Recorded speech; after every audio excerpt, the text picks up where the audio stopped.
Hello बच्चों, आशा करता हूँ आप सब लोग बहुत बढ़िया होंगे और मन लगा के पढ़ाई कर रहे होंगे। ठीक है, जैव प्रौद्योगिकी के तीसरे लेक्चर में आप सब लोगों का स्वागत है। ठीक है, लास्ट लेक्चर में हमने किसकी बात की थी बच्चों, याद होगा आपको। लास्ट लेक्चर में मैंने आपको कॉपी नंबर के बारे में बताया था। ठीक है, ये कॉपी नंबर की बात की थी। किसके लिए बात की थी बच्चों? प्लास्मिड डीएनए के लिए और जीवाणु भोजी डीएनए के लिए, यही बात की थी। और मैंने आपसे कहा था कि क्या कहा था बच्चों कि एक जीवाणु कोशिका में प्लास्मिड डीएनए या जीवाणु भोजी की जो संख्या होगी उसे हम क्या कहते हैं? Copy number. ठीक है, अब क्या है, ध्यान देंगे बच्चों। मान लेते हैं मेरे पास दो जीवाणु कोशिका हैं। ठीक है, इस एक प्लास्मिड डीएनए है,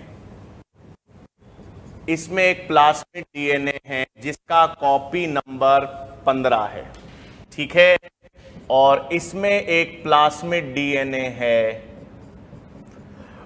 जिसका कॉपी नंबर 25 है। ठीक है बच्चों, मैंने आपको दो प्लास्मिड डीएनए लिखे हैं। एक प्लास्मिड डीएनए जिसका कॉपी नंबर 15 है और एक प्लास्मिड डीएनए जिसका कॉपी नंबर 25 है। इसका मतलब जीवाणु में इस प्लास्मिड डीएनए की संख्या 15 है और इस जीवाणु में प्लास्मिड डीएनए की संख्या 25 है। तो कौन सा, मतलब कॉपी नंबर के आधार पर कौन सा क्लोनिंग वाहक बेहतर होगा? 15 वाला बेहतर होगा या 25 वाला? है ना? तो आंसर क्या होगा बच्चों? 25 वाला बेहतर होगा। क्यों? 25 का मतलब है इसका कॉपी नंबर ज्यादा है। कॉपी नंबर ज्यादा है इसका मतलब इसकी संख्या ज्यादा है, और संख्या ज्यादा है इसका मतलब इसकी संख्या क्यों ज्यादा है? क्योंकि ये प्रतिकृतिकरण ज्यादा कर रहा है। प्रतिकृतिकरण ज्यादा क्यों कर रहा है? क्योंकि ओराइसाइट बेहतर काम कर रहा है ना? तो कॉपी नंबर का सीधा संबंध ओराइसाइट या प्रतिकृतिकरण से है। जितना बेहतर ओराइसाइट उतना ज्यादा प्रतिकृतिकरण, और जितना ज्यादा प्रतिकृतिकरण उतना ज्यादा कॉपी नंबर, और इसलिए ज्यादा कॉपी नंबर वाला बेहतर क्लोनिंग वाहक होगा। ज्यादा कॉपी नंबर वाला बेहतर क्लोनिंग वाहक है क्योंकि उसका ओराई स्थल बेहतर होगा। सही बात? तो यहीं पर मैं लिख देता हूं,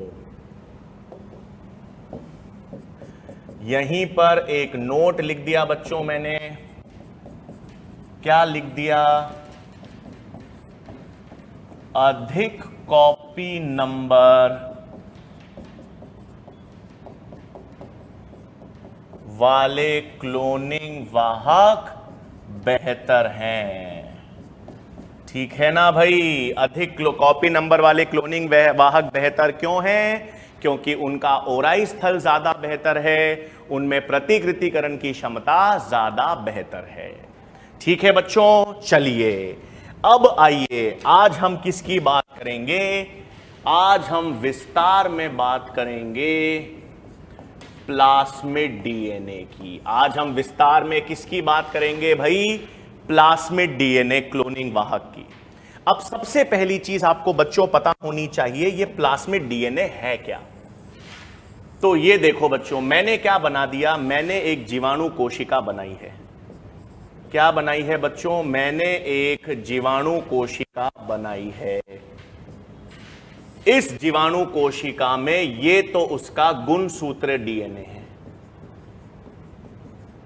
ठीक है, ये तो जीवाणु में मुख्य गुणसूत्रीय डीएनए है जिसे हम न्यूक्लियोइड कहते थे। आणविक जैविकी में पढ़ा है बच्चों, है ना? ये मुख्य गुणसूत्रीय डीएनए है। अब आपके पास जीवाणु में एक अतिरिक्त वृत्ताकार डीएनए, गुणसूत्र के अतिरिक्त।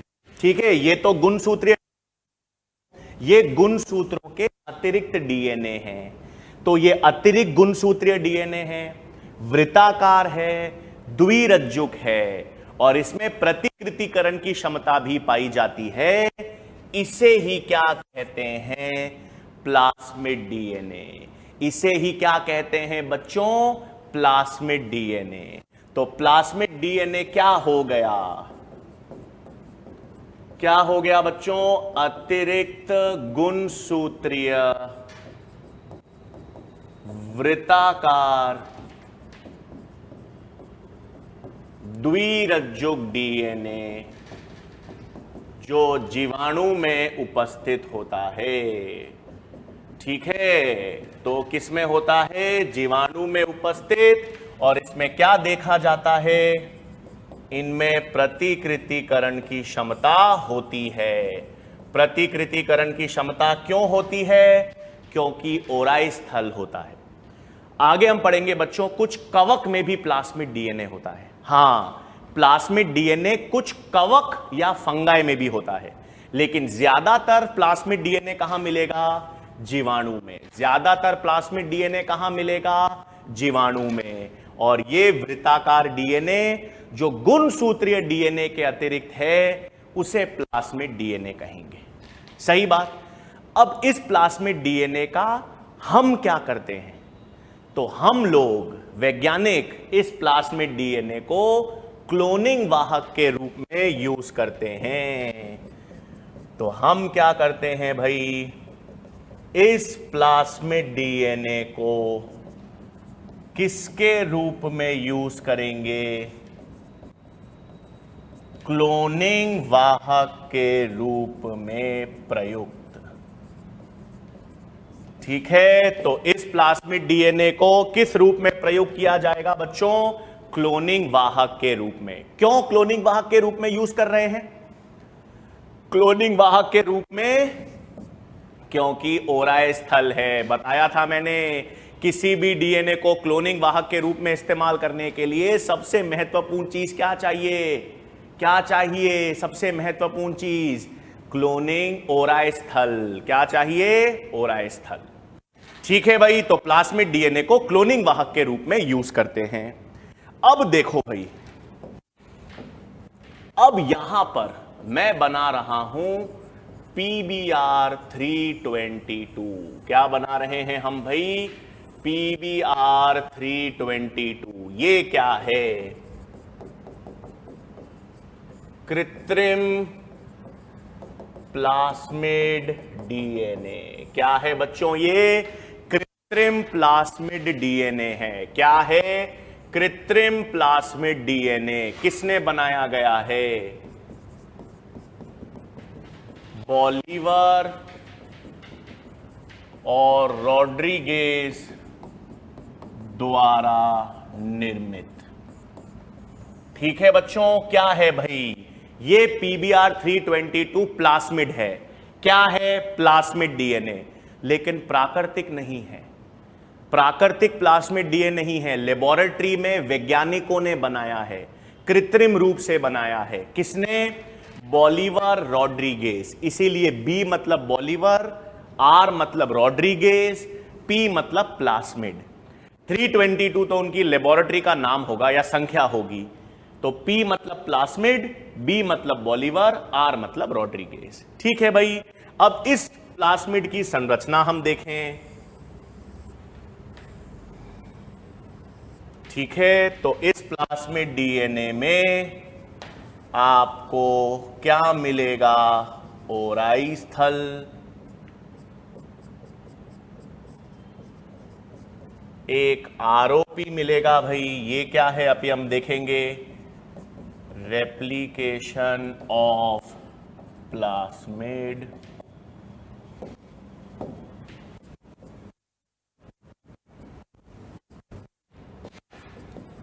एम्पिसिलिन प्रतिरोधक जीन। एक सेकेंड बच्चों, मैं पहले डायग्राम बना दूं, फिर आप समझाऊंगा।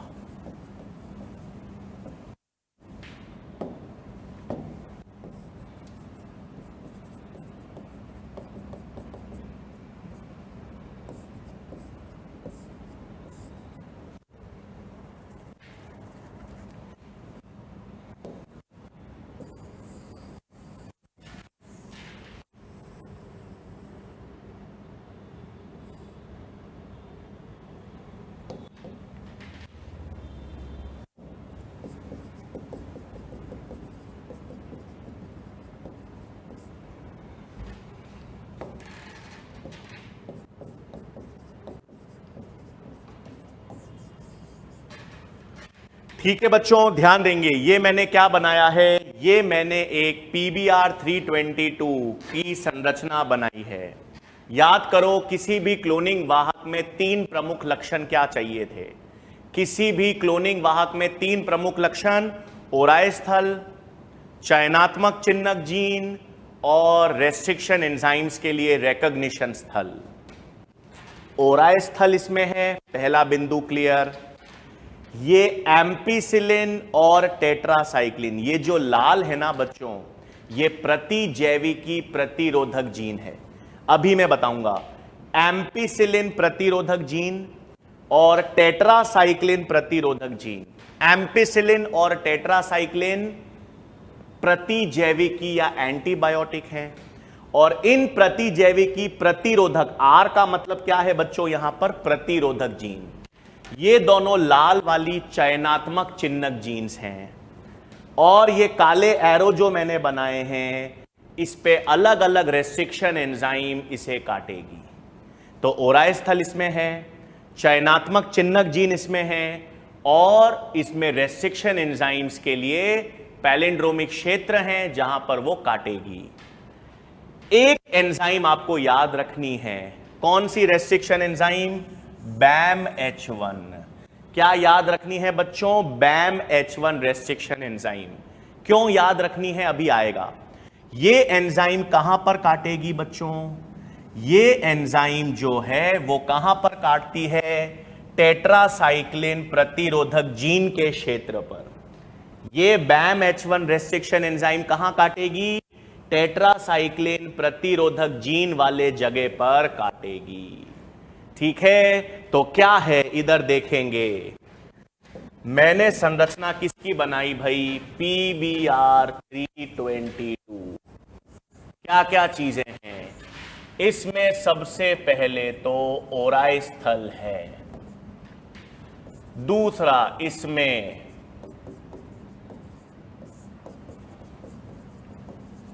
इसमें क्या उपस्थित है बच्चों? चयनात्मक चिन्हक जीन। कौन सी है? एम्पिसिलिन प्रतिरोधक जीन और टेट्रासाइक्लिन प्रतिरोधक जीन। क्या है भाई ये? एम्पिसिलिन प्रतिरोधक जीन और टेट्रासाइक्लिन प्रतिरोधक जीन। एम्पिसिलिन और टेट्रासाइक्लिन एंटीबायोटिक्स हैं, प्रतिजैविकी, और उनके प्रतिरोधक जीन इस PBr 322 में हैं। ये चयनात्मक चिन्हक जीन है। मैंने आपको बताया था चयनात्मक चिन्हक जीन का काम बताऊंगा अभी आगे। तीसरा, इनमें रेस्ट्रिक्शन एंजाइम्स के क्षेत्र हैं जहां पर रेस्ट्रिक्शन एंजाइम काटेगी। बच्चों ROP था ना, क्या क्षेत्र था ये? ROP replication of plasmid. प्रतिकृतिकरण कहां से होगा? ओराए स्थल से। प्रतिकृतिकरण तो कहां से होगा बच्चों? ओराए स्थल से होगा, सही। लेकिन प्रतिकृतिकरण के लिए एंजाइम्स और प्रोटीन्स भी तो चाहिए। प्रतिकृतिकरण का प्रारंभ तो ओराए स्थल से होगा, लेकिन प्रतिकृतिकरण के लिए आवश्यक एंजाइम और प्रोटीन वो कौन बनाएगा? ये ROP। ROP मतलब DNA है, जो क्या बनाता है? प्रतिकृतिकरण के लिए आवश्यक प्रोटीन्स का निर्माण करेगा। तो यहां पर मैं लिख दूं ROP क्या है भाई? किसका निर्माण करेगा? प्रतिकृतिकरण के लिए आवश्यक प्रोटीन का निर्माण करेगा। ठीक है भाई, ये किसकी संरचना है? PBr 322 की। PBr 322 ओराए स्थल है। चयनात्मक चिन्हक जीन कौन सी है? एम्पिसिलिन प्रतिरोधक, टेट्रासाइक्लिन प्रतिरोधक, रेस्ट्रिक्शन एंजाइम के लिए क्षेत्र हैं, और प्रतिकृतिकरण के लिए आवश्यक प्रोटीन्स का निर्माण वाला भाग ROP है। यह संरचना आपको PBr 322 की याद रखनी है। ठीक है बच्चों, चले आगे।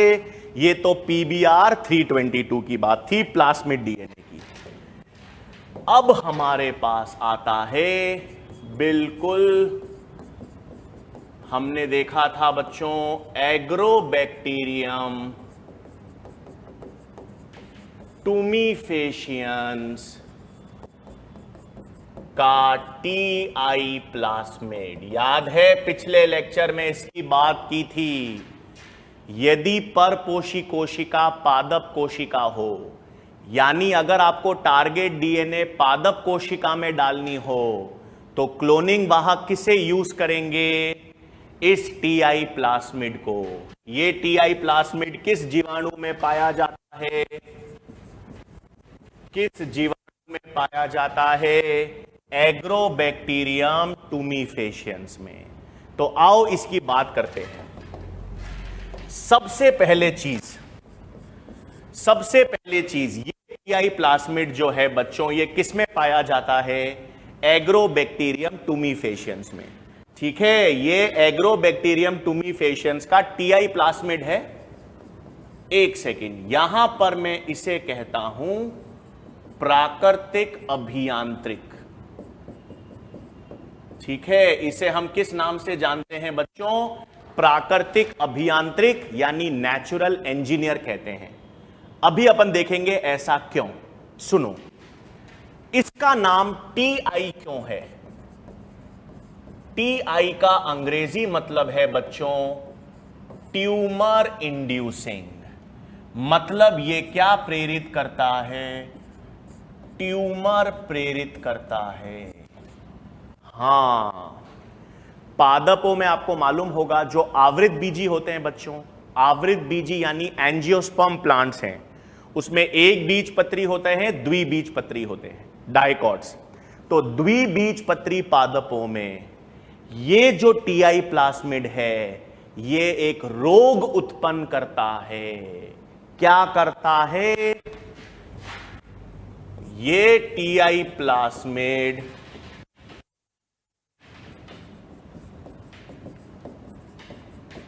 द्विबीजपत्र पादपों में क्राउन गॉल ट्यूमर रोग उत्पन्न करता है।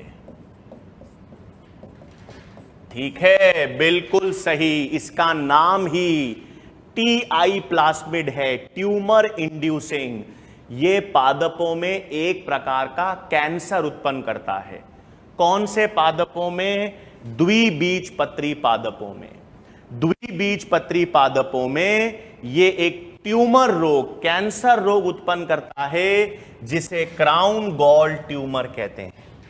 ठीक है, अब सवाल यह है कि ये जो TI प्लास्मिड है, ये द्विबीजपत्री पादपों में क्राउन गॉल ट्यूमर रोग कैसे उत्पन्न करता है?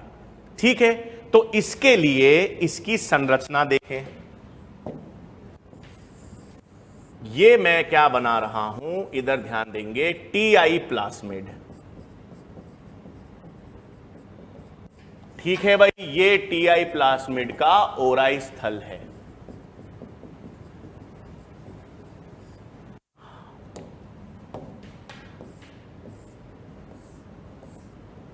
यहां पर इसे हम कहते हैं राइट बॉर्डर, इसे कहते हैं लेफ्ट बॉर्डर, और ये पूरा भाग कहलाता है tDNA।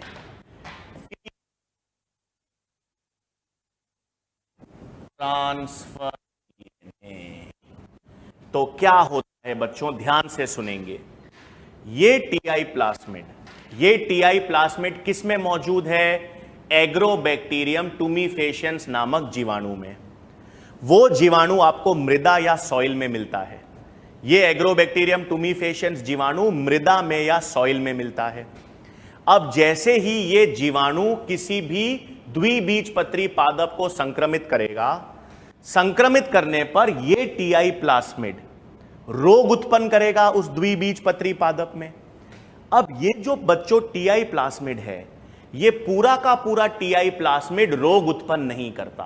हां, ये क्या करता है, ये टीआई प्लास्मिड अपने टी डीएनए, कौन सा डीएनए बच्चों, ये राइट बॉर्डर से लेफ्ट बॉर्डर वाला टी डीएनए जो है, इसको पादप कोशिका में स्थानांतरित करता है और ये टी डीएनए ही पादपों में रोग उत्पन्न करता है। तो प्राकृतिक अभियांत्रिक हो गया ना, टीआई प्लास्मिड अपने टी डीएनए को काट देता है, खुद ही अपने टी डीएनए को काटेगा और इस टी डीएनए को पादप में संक्रमित कर देगा और इस टी डीएनए के कारण पादप में कैंसर या ट्यूमर रोग हो जाएगा। तो टीआई प्लास्मिड का कौन सा भाग पादपों में संक्रमण उत्पन्न करता है, टी डीएनए। टीआई प्लास्मिड का कौन सा भाग पादपों में रोग उत्पन्न करता है, टी डीएनए। तो मैं यहां पे लिखूं भाई, टीआई प्लास्मिड का वह भाग जो पादपों में स्थानांतरित हो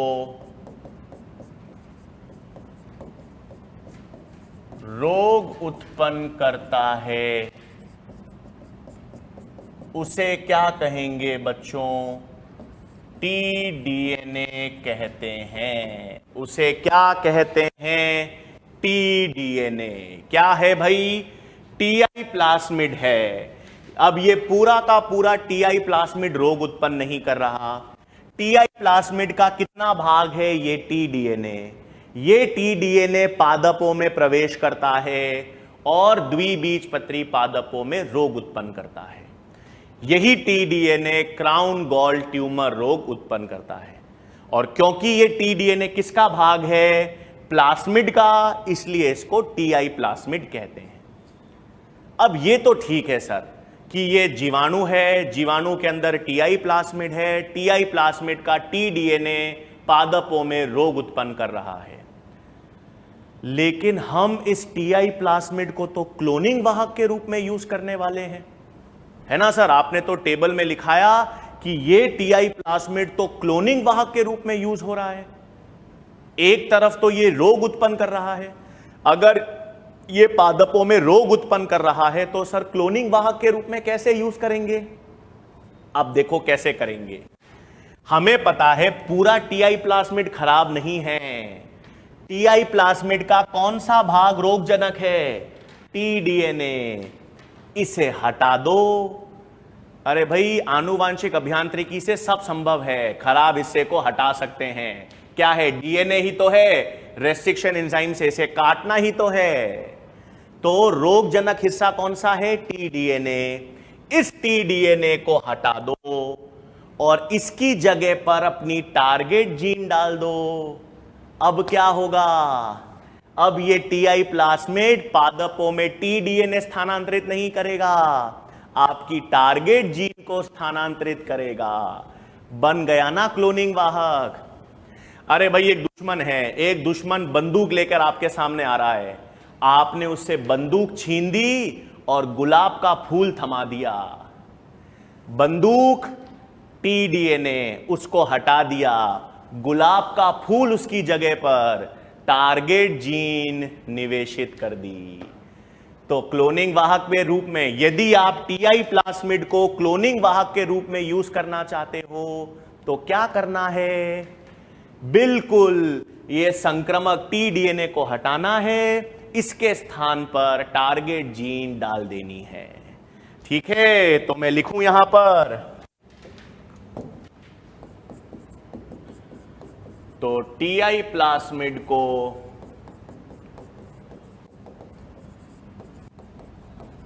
क्लोनिंग वाहक के रूप में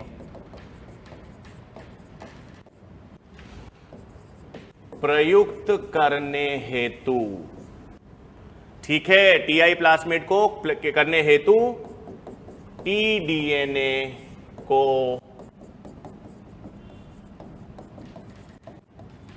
टारगेट जीन से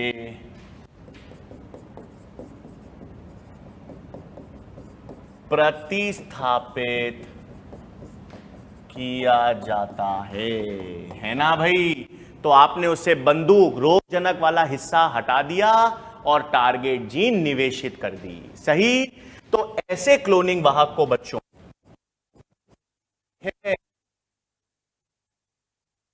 क्लोनिंग वाहक को हम कहते हैं डिसआर्म्ड वेक्टर। ऐसे क्लोनिंग वाहक को आप कहते हो डिसआर्म्ड वेक्टर, मतलब आपने उसका रोगजनक हिस्सा हटा दिया और उसके स्थान पर टारगेट जीन डाल दी, सही। तो अब सुनो, जंतु कोशिका के लिए क्लोनिंग वाहक किसे यूज करते थे? जंतु कोशिका के लिए क्लोनिंग वाहक किसे यूज करोगे? पश्च विषाणु या रेट्रोवायरस। अब पश्च विषाणु भी तो जंतुओं में रोग उत्पन्न करता है, तो उसका भी रोगजनक हिस्सा पहचान लो, रोगजनक हिस्से को हटा दो, उसकी जगह टारगेट जीन डाल दो, वो भी क्लोनिंग वाहक के रूप में हो गया यूज। उसे भी क्या कहोगे? डिसआर्म्ड वेक्टर, सही। तो पश्च विषाणु भी, ठीक है बच्चों, पश्च विषाणु भी डिसआर्म्ड वेक्टर का उदाहरण है।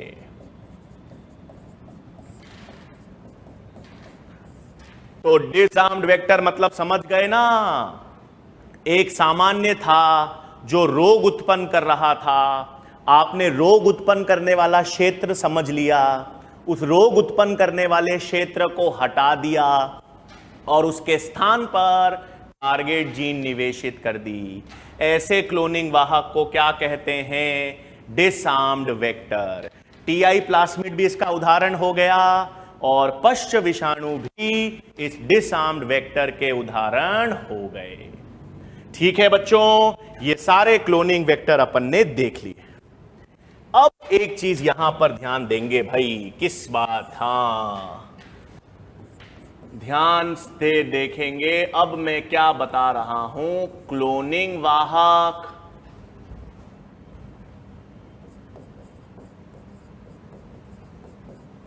और निवेशित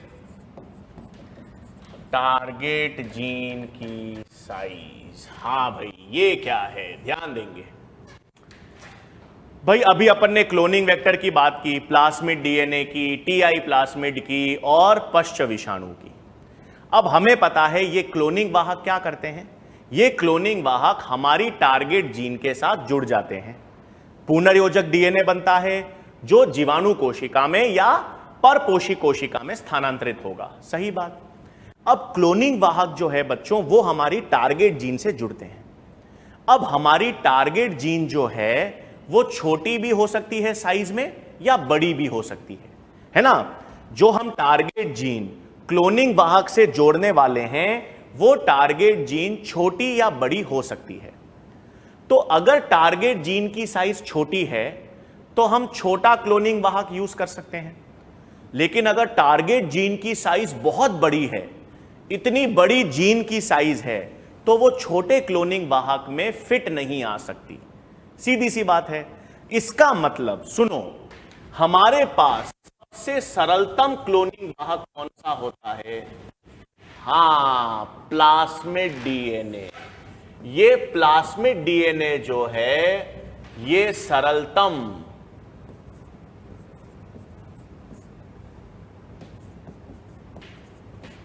ये क्या है बच्चों? सरलतम क्लोनिंग वाहक है। है, सरलतम क्लोनिंग वाहक कौन सा है? प्लास्मिड डीएनए, क्योंकि ये बेहद छोटा होता है और क्योंकि इसकी साइज बहुत छोटी होती है, इसके अंदर जो जीन आप जोड़ोगे उसकी साइज भी छोटी होती है। कितनी होती है बच्चों? 0.5 से 8 किलो बेस पेयर्स की। ठीक है, अगर आपके पास 0.5 से 8 किलो बेस पेयर तक की जीन की साइज है, छोटी जीन है, तो उसे आप प्लास्मिड डीएनए से जोड़ सकते हो। लेकिन यदि आपकी जीन साइज बड़ी है,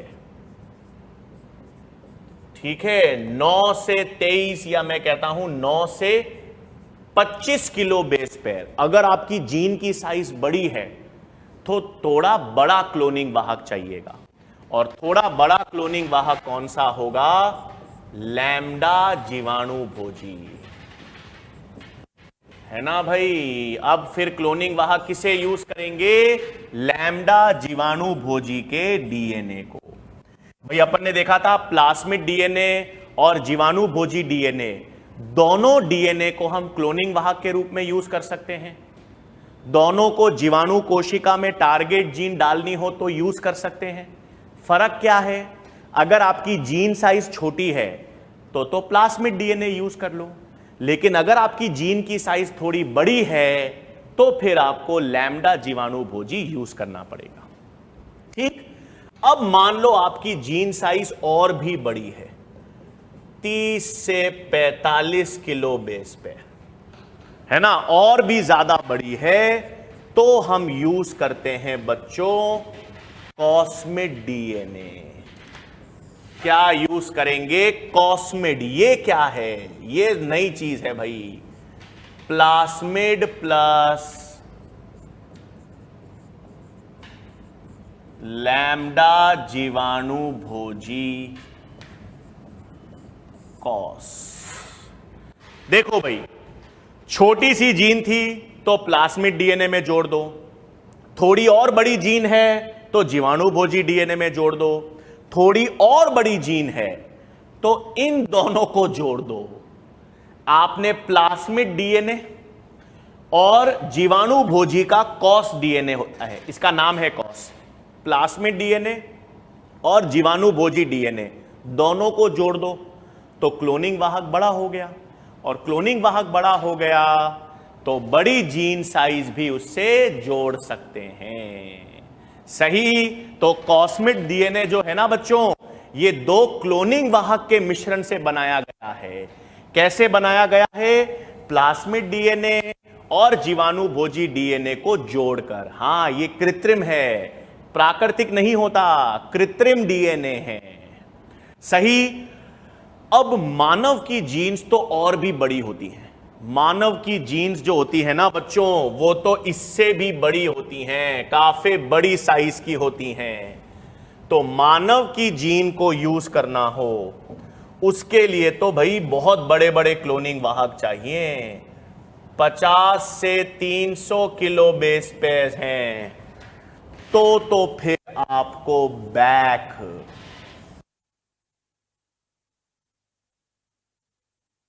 बैक्टीरियल आर्टिफिशियल क्रोमोसोम 1000 से 2500 की साइज, तो यैक यीस्ट आर्टिफिशियल क्रोमोसोम। ठीक है बच्चों, ये दो नए क्लोनिंग वाहक हैं, बैक और यैक। मैंने आपसे कहा था बच्चों, ह्यूमन जीनोम प्रोजेक्ट अपन जैव प्रौद्योगिकी में पढ़ेंगे। मानव जीनोम प्रोजेक्ट जो आणविक जैविकी में दे रखा है, उसको मैंने कहा था बायोटेक में पढ़ेंगे। मानव जीनोम प्रोजेक्ट में, ह्यूमन जीनोम प्रोजेक्ट में हम ह्यूमन की जीन को क्लोनिंग वाहक से जोड़ते हैं। अब मानव की जीन काफी बड़ी होती हैं, और जो मानव की जीन इतनी बड़ी होती हैं तो वो ऐसे छोटे क्लोनिंग वाहक में नहीं जोड़ी जाती, उनके लिए बड़े क्लोनिंग वाहक चाहिए, वो बैक और यैक हैं। तो जब हम ह्यूमन जीनोम प्रोजेक्ट पढ़ेंगे तो उसमें बैक और यैक के बारे में पढ़ेंगे। अभी के लिए इतना याद रखना है कि ये बैक और यैक क्या हैं? क्लोनिंग वाहक। और नेचुरल है या आर्टिफिशियल, प्राकृतिक है या कृत्रिम? ये कृत्रिम है। कैसे हैं बच्चों? कृत्रिम। ये लेबोरेटरी में बनाए गए हैं। और किस लिए बनाए गए हैं?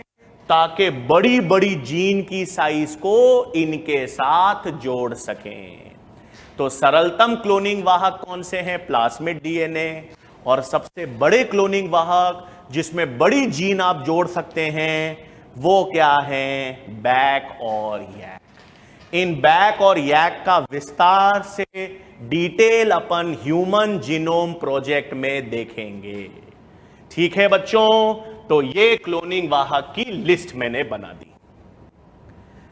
अब क्या है भाई, देखो अभी तक क्या किया अपन ने, आ जाओ। अभी तक तो क्या किया है, ये हमने छोड़ो, हमने क्या किया भाई, टारगेट डीएनए को किसके साथ? क्लोनिंग वाहक के साथ जोड़ा है। जोड़कर क्या बनाया? पुनर्योजक डीएनए। ध्यान से देखेंगे, यही किया ना भाई, टारगेट डीएनए को क्लोनिंग वाहक के साथ जोड़ा। क्लोनिंग वाहक के लक्षण देख रहे थे हम अभी तक। क्लोनिंग वाहक के साथ जोड़कर क्या बनाया बच्चों? पुनर्योजक डीएनए। अब इस पुनर्योजक डीएनए को क्या करेंगे? परपोषी कोशिका में स्थानांतरित करेंगे ना। इस डीएनए को अब किसमें स्थानांतरित करेंगे? परपोषी कोशिका में स्थानांतरित करेंगे। सही बात, इस पुनर्योजक डीएनए को परपोषी कोशिका में स्थानांतरित करेंगे। और जैसे ही परपोषी कोशिका में पुनर्योजक डीएनए चला जाएगा, जैसे ही परपोषी कोशिका में यह पुनर्योजक डीएनए चला जाएगा, तो अब उस कोशिका को क्या कहोगे? हां, क्या कहोगे? पुनर्योजक परपोषी कोशिका कहेंगे ना भाई। जिस परपोषी कोशिका में पुनर्योजक डीएनए चला गया हो, जिस परपोषी कोशिका में पुनर्योजक डीएनए चला गया हो, उसको परपोषी कोशिका को क्या कहोगे? पुनर्योजक परपोषी कोशिका। अब वो गया है या नहीं, यह भी पता करना पड़ेगा। ठीक है, आपका पुनर्योजक डीएनए परपोषी कोशिका में चला गया, यह पता करना पड़ेगा। कैसे पता करेंगे? आओ अब देखेंगे। ठीक है, तो चलो भाई पूरे प्रयोग को, एक्सपेरिमेंट को समझते हैं। ठीक है, ये मेरे पास एक टेस्ट ट्यूब है। ठीक है, पूरे प्रयोग को देखेंगे भाई, ध्यान से देखेंगे, बहुत मजा आएगा, ध्यान से समझेंगे। ये मेरे पास टारगेट डीएनए है। एक काम करता हूं, एक सेकेंड।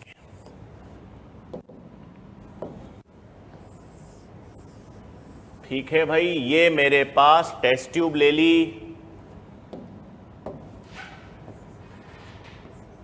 ये मेरे पास टारगेट डीएनए है। ठीक है, और मेरे पास क्लोनिंग वाहक है। ठीक है बच्चों, मैंने कह दिया ये क्लोनिंग वाहक मैंने लिया PBr322। PBr322 क्या लिया बच्चों? क्लोनिंग वाहक। और ये है मेरे पास हमारी टारगेट जीन। सही बात, क्लोनिंग वाहक कौन सा लिया बच्चों? PBr322 लिया है। कौन सा क्लोनिंग वेक्टर? PBr322। संरचना याद है ना? याद है, यहां पर बना देता हूं। इसमें एम्पिसिलिन प्रतिरोधक की जीन है और टेट्रासाइक्लिन प्रतिरोधक की जीन है। ये चयनात्मक चिन्हक जीन अब समझ आएंगी, ध्यान से सुनना, अब समझ आएंगी। सही। अब मुझे क्या करना है? टारगेट जीन को क्लोनिंग वेक्टर के साथ जोड़ना है। जोड़ना है तो इसमें क्या यूज करूं? कैसे जोड़ूंगा? पुनर्योजक डीएनए कैसे बनाऊंगा? रेस्ट्रिक्शन एंजाइम और डीएनए लाइगेज की सहायता से। किससे बनाऊंगा? रेस्ट्रिक्शन एंजाइम और डीएनए लाइगेज की सहायता से बनाऊंगा। रेस्ट्रिक्शन एंजाइम कौन सी ले रहा हूं? रेस्ट्रिक्शन एंजाइम में ले रहा हूं BAMH1। कौन सी रेस्ट्रिक्शन एंजाइम यूज कर रहा हूं? BAMH1। याद है BAMH1 कहां काटती थी? याद है BAMH1 कहां काटती थी? हां, टेट्रासाइक्लिन प्रतिरोधक जीन की जगह। सही। क्लियर है चीज भाई? ये सिस्टम टारगेट जीन ली है, क्लोनिंग वाहक लिया है, दोनों को जोड़ने के लिए रेस्ट्रिक्शन एंजाइम और डीएनए लाइगेज का मिश्रण लिया है। सही। क्या होगा? क्या होगा इसके बाद? बिल्कुल सही।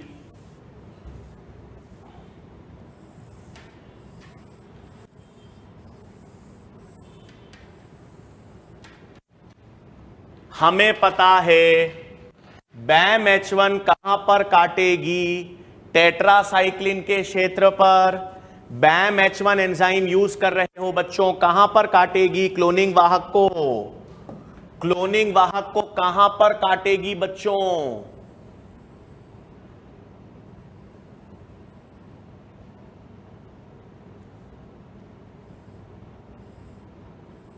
कहां पर काटेगी? टेट्रासाइक्लिन की जगह पर काटेगी ना।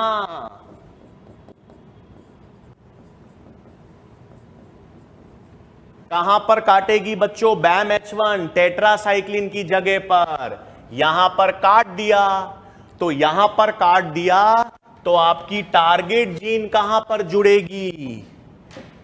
उस जगह पर जुड़ जाएगी।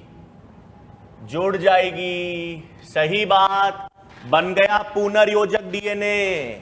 क्या बन गया ये?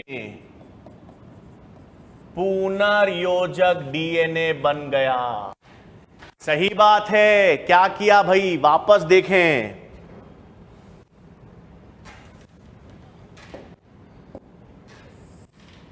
क्या हुआ भाई? अपने पास ये क्लोनिंग वाहक है। कौन सा क्लोनिंग वाहक है? PBr322।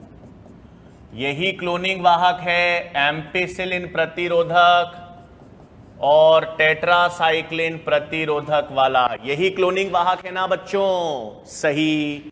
तो अब एंजाइम कौन सी यूज की? Restriction enzyme BAMH1। BAMH1 कहां काटेगी? इस जगह। BAMH1 किस जगह काटेगी? इस जगह। तो टेट्रासाइक्लिन वाली जीन कट गई। अब यहां पर क्या जुड़ेगी? यहां पर क्या जुड़ेगी? आपकी टारगेट जीन जुड़ेगी, है ना? यही तो बनाया। ये रहा पुनर्योजक डीएनए। सही बात बच्चों, यहां तक क्लियर है ना? ये टारगेट डीएनए को क्लोनिंग वाहक से जोड़ा है। अब सुनो, मान लो बच्चों मैंने शुरुआत में यहां पर मैंने 4 क्लोनिंग वाहक लिए हैं। 4 तो नहीं लूंगा मैं, हजारों में लूंगा। हजारों में क्लोनिंग वाहक यूज करूंगा और टारगेट डीएनए यूज करूंगा। तो मुझे बताओ, सारे क्लोनिंग वेक्टर रेस्ट्रिक्शन एंजाइम से कट जाएंगे और सारे क्लोनिंग वाहक में टारगेट जीन जुड़ जाएगी। सब क्लोनिंग वेक्टर कट के और टारगेट जीन को जोड़ लेंगे। 100% एफिशिएंसी होती है क्या कोई सिस्टम में? आप कितना भी कुछ कर लो, हर बार आपके पास 100% संभावना है जैसा आप चाहोगे वैसा होगा? नहीं है ना। ज्यादातर तो आपको मालूम है कि आपका क्लोनिंग वेक्टर कट जाएगा और टारगेट जीन जुड़ जाएगी। ज्यादातर अवस्थाओं में क्लोनिंग वेक्टर कटेगा और उसमें टारगेट जीन जुड़ जाएगी, ज्यादातर अवस्थाओं में। लेकिन कुछ ऐसी अवस्था भी तो हो सकती है बच्चों जिसमें टारगेट जीन क्लोनिंग वाहक से ना जुड़े। यह भी तो संभावना हो सकती है। संभावना तो हो सकती है ना बच्चों? संभावना तो है कि पुनर्योजक डीएनए बन जाए, लेकिन यह भी तो संभावना है कि आपकी टारगेट जीन क्लोनिंग वेक्टर से ना जुड़ पाए। जरूरी थोड़ी है कि सब क्लोनिंग वेक्टर कट जाएंगे, सबके साथ टारगेट डीएनए जुड़ जाएगा, नहीं। हो सकता है कुछ क्लोनिंग वेक्टर एंजाइम उस तक पहुंच ही ना पाए, हो सकता है कि एंजाइम उसे काटे और डीएनए लाइगेज उस क्लोनिंग वेक्टर को वापस जोड़ दे, उसमें टारगेट जीन जुड़ ही ना पाए। संभावना है कि क्लोनिंग वेक्टर के साथ टारगेट जीन ना जुड़ पाए। तो दो संभावनाएं हो गई। एक वो संभावना जिसमें अपनी टारगेट जीन जुड़ गई और पुनर्योजक डीएनए बन गया, है ना। एक संभावना है कि अपनी टारगेट जीन क्लोनिंग वेक्टर के साथ जुड़कर पुनर्योजक डीएनए बन गया, और एक संभावना है कि क्लोनिंग वाहक के साथ टारगेट डीएनए नहीं जुड़ पाया। ठीक है, दोनों संभावनाएं हैं। अब यह सारा काम टेस्ट ट्यूब में हो रहा है। टेस्ट ट्यूब में हो रहा है तो हमें नहीं मालूम किसमें पुनर्योजक डीएनए बना, किसमें नहीं बना, किसमें टारगेट जीन जुड़ी, किसमें नहीं जुड़ी, हमें नहीं पता। हमने तो इस पूरे मिश्रण को परपोषी कोशिका में डाल दिया। ठीक है, अपन ने तो क्या किया भाई, इस पूरे मिश्रण को मैंने परपोषी कोशिका में डाल दिया। क्या किया, इधर मैंने बच्चों इस पूरे मिश्रण को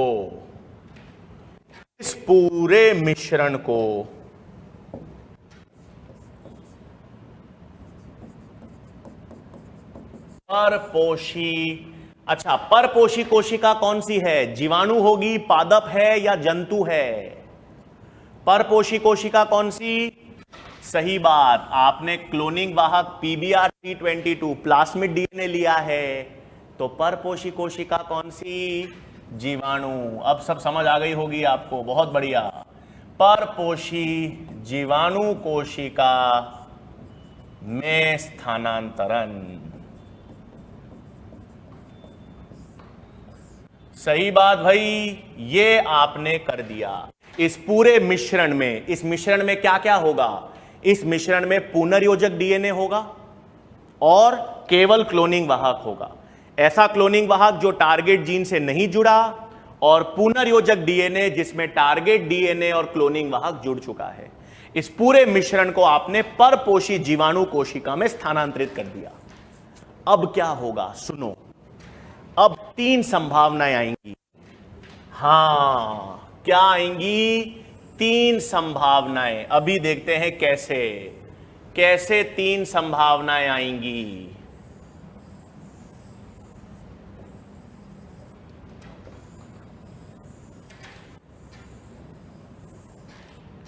ये तीन परपोषी संभावनाएं आएंगी। क्या आएंगी, सोचो आप सोचो।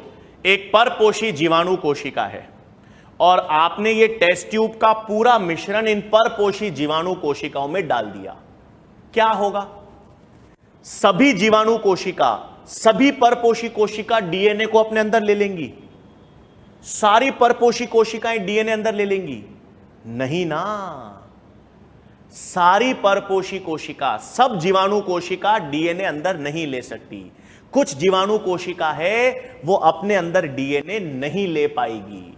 हां, कुछ जीवाणु कोशिका बाहर वाला डीएनए अंदर नहीं ले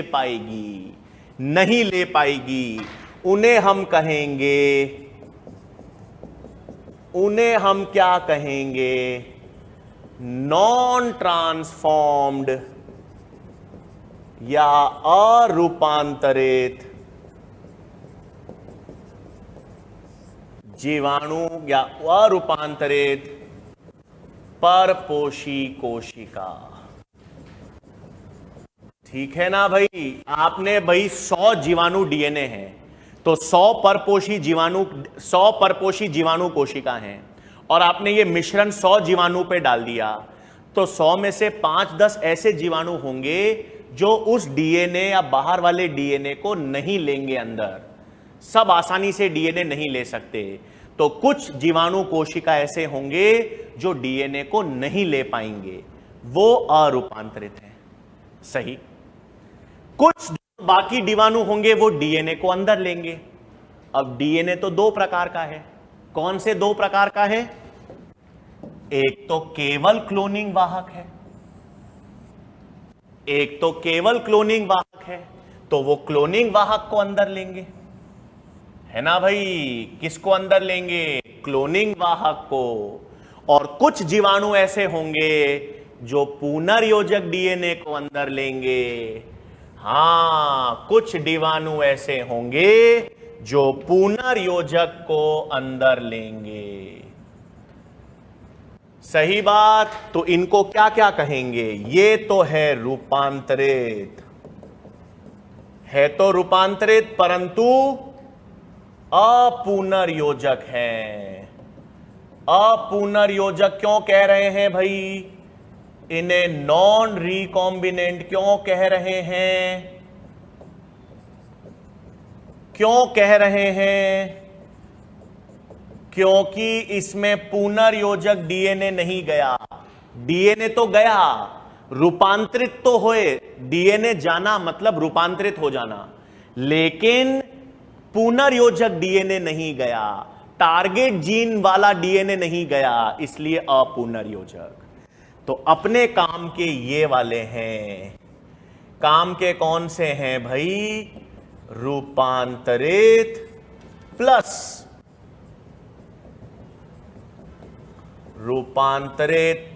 पुनर्योजक परपोषी, है ना? आ गई बात समझ में? देखो भाई, मैंने 3 सिस्टम बनाए। अपन ने वो पूरा डीएनए का मिश्रण जिसमें क्लोनिंग वाहक है और पुनर्योजक डीएनए है, उसको अपन ने जीवाणु में ढोल दिया एक तरीके से। कुछ जीवाणु वो डीएनए नहीं ले पाए, अरूपांतरित। कुछ केवल क्लोनिंग वाहक वाला डीएनए ले पाए, ये रूपांतरित लेकिन अपुनर्योजक। और कुछ थे जो रूपांतरित और पुनर्योजक ले पाए। तो अपने काम के कौन से हुए? अपन को तो पुनर्योजक चाहिए, तो अपन को इनकी पहचान करनी पड़ेगी। किसकी पहचान करनी पड़ेगी? पुनर्योजक कोशिका की। अपन को किसकी पहचान करनी पड़ेगी? पुनर्योजक परपोषी कोशिका की पहचान या उसका चयन करना पड़ेगा। क्या करना पड़ेगा? चयन।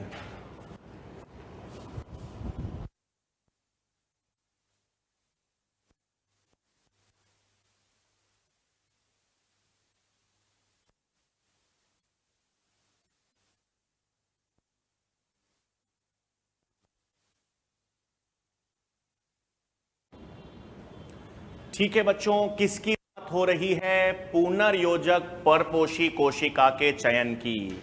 हमारी कोशिकाएं कौन सी हैं? रूपांतरित और पुनर्योजक। इसी में हमारा टारगेट डीएनए गया है। तो मैंने आपसे कहा था बच्चों कि टारगेट डीएनए परपोषी कोशिका में गया है या नहीं, इसके लिए चयनात्मक चिह्नक जीन का इस्तेमाल करेंगे। किसकी? चयनात्मक चिह्नक जीन। कौन सी चयनात्मक चिह्नक जीन है? चयनात्मक चिह्नक जीन कौन सी है भाई? हाँ, एम्पिसिलिन प्रतिरोधक की जीन और टेट्रासाइक्लिन प्रतिरोधक की जीन। तो देखो भाई, पहले जीवाणु कोशिका की बात करो। इस जीवाणु कोशिका में कोई डीएनए गया ही नहीं, ना क्लोनिंग वाहक गया, ना पुनर्योजक डीएनए गया। इसमें कोई भी बाहर का डीएनए अंदर नहीं गया। तो ये जीवाणु जो है वो एंटीबायोटिक या प्रतिजैविकी के लिए संवेदनशील होगा, है ना भाई? एंटीबायोटिक या प्रतिजैविकी जीवाणु को मार देती हैं, जीवाणु को नुकसान पहुंचाती है, मारती है ना। तो ये जो जीवाणु है वो एम्पिसिलिन के लिए भी संवेदी है, टेट्रासाइक्लिन के लिए भी संवेदी है। क्यों संवेदी है? क्योंकि एम्पिसिलिन टेट्रासाइक्लिन एंटीबायोटिक है, प्रतिजैविकी है, और प्रतिजैविकी जीवाणु को मार देती है, इस जीवाणु को मार देगी। क्योंकि ये जीवाणु एम्पिसिलिन और टेट्रासाइक्लिन के लिए संवेदी है। इस वाले जीवाणु को मारेगी क्या? इस वाले जीवाणु को एम्पिसिलिन और टेट्रासाइक्लिन एंटीबायोटिक मार सकती है क्या? नहीं मार सकती। क्यों? क्योंकि इसमें क्लोनिंग वाहक गया PBR 322, उसमें तो प्रतिरोधक जीन है ना। इसमें एम्पिसिलिन और टेट्रासाइक्लिन प्रतिरोधक जीन है। वो एम्पिसिलिन और टेट्रासाइक्लिन के प्रति प्रतिरोधकता प्रदान करेगी जीवाणु को। जीवाणु एंटीबायोटिक के लिए प्रतिरोधक हो जाएगा, उसको कोई प्रभाव नहीं पड़ेगा। तो एम्पिसिलिन प्रतिरोधक है और टेट्रासाइक्लिन प्रतिरोधक है। सही बात भाई। लेकिन ये दोनों कोशिकाएं हमारे काम की नहीं। ये दोनों परपोषी कोशिका हमारे काम की क्यों नहीं है? क्योंकि इसमें हमारा टारगेट डीएनए तो है ही नहीं, पुनर्योजक डीएनए तो है ही नहीं। हमारे काम की वो तीसरी है। उसमें क्या है?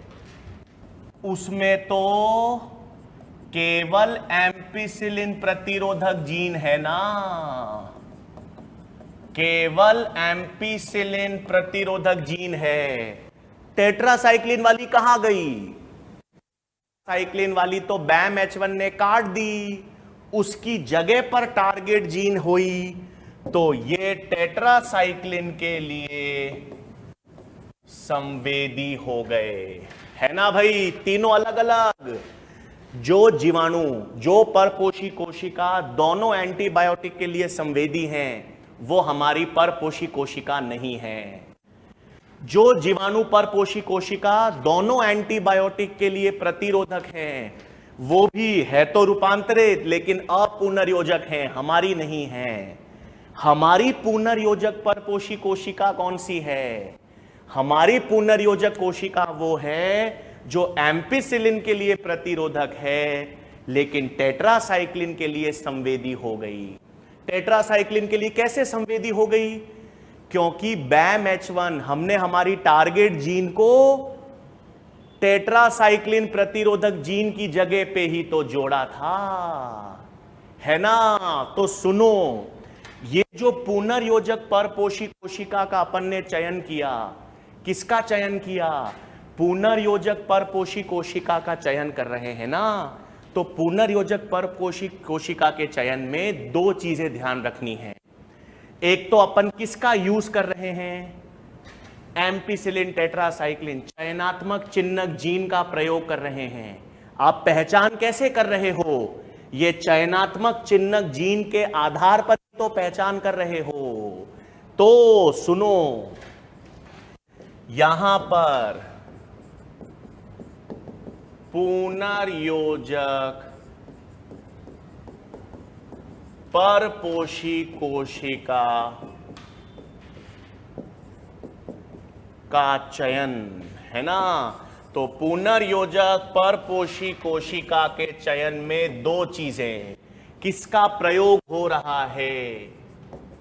बिल्कुल सही, चयनात्मक चिन्हक जीन्स का प्रयोग।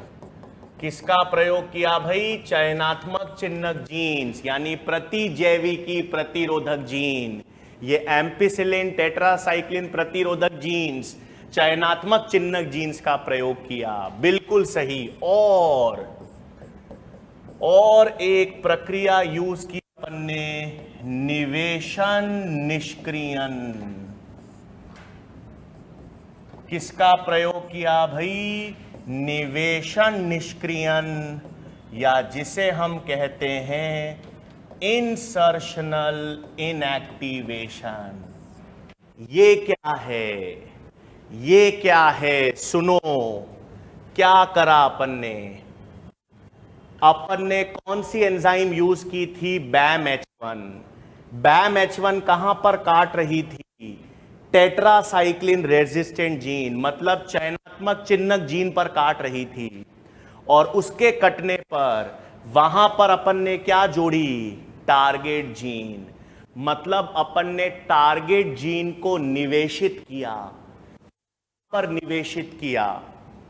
टारगेट जीन को कहां पर निवेशित किया? चयनात्मक चिन्हक जीन की जगह पर निवेशित किया, और उस कारण चयनात्मक चिन्हक जीन निष्क्रिय हो गई ना। ये चयनात्मक चिन्हक जीन चली गई, निष्क्रिय हो गई। इसे ही क्या कहते हैं? निवेशन निष्क्रियन। तो निवेशन निष्क्रियन में क्या किया अपन ने बच्चों? टारगेट जीन को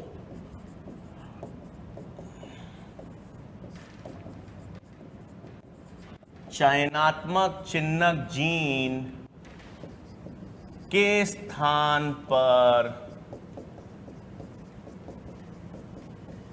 निवेशित किया, और उस कारण क्या हो गई?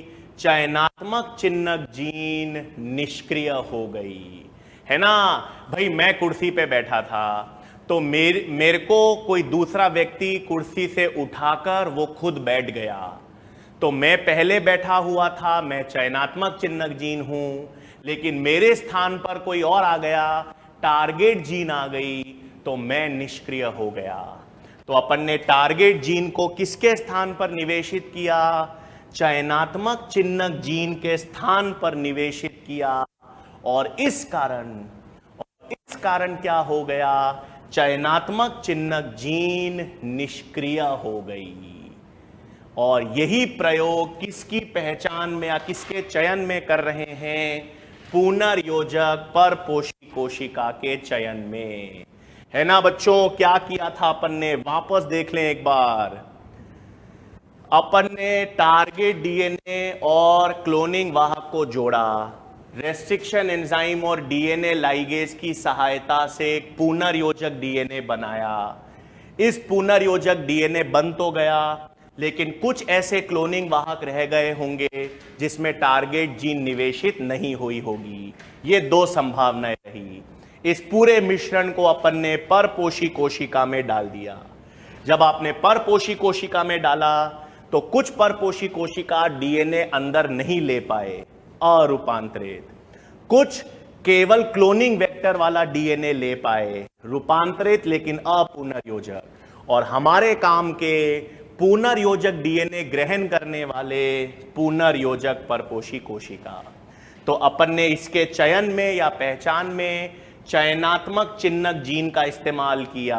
किसका इस्तेमाल किया बच्चों? चयनात्मक चिन्हक जीन्स का इस्तेमाल किया। और कौन सी प्रक्रिया का इस्तेमाल किया? निवेशन निष्क्रियन प्रक्रिया का इस्तेमाल किया। ठीक है बच्चों, तो आई होप ये सिस्टम क्लियर होगा। पुनर्योजक कोशिकाओं के चयन में हमने चयनात्मक चिन्हक जीन यूज की है, प्रतिजैविकी प्रतिरोधक, है ना, एंटीबायोटिक रेजिस्टेंट। अगली कक्षा में हम दूसरी चयनात्मक चिन्हक जीन का इस्तेमाल करेंगे, अल्फा या बीटा गैलेक्टोसाइडेज का। यहां पर कौन सी चयनात्मक चिन्हक जीन यूज की? कौन सी चयनात्मक चिन्हक जीन यूज की बच्चों? यहां पर प्रतिजैविकी प्रतिरोधक। और कौन सी प्रक्रिया का इस्तेमाल किया अपन ने? निवेशन निष्क्रियन प्रक्रिया का इस्तेमाल किया है। कौन सी प्रक्रिया का? निवेशन निष्क्रियन प्रक्रिया का इस्तेमाल किया। और इससे किसका चयन हो गया? पुनर्योजक परपोषी कोशिका का। ठीक है बच्चों, आशा करता हूं ये क्लास क्लियर होगी। अगली कक्षा में मुलाकात होगी। धन्यवाद।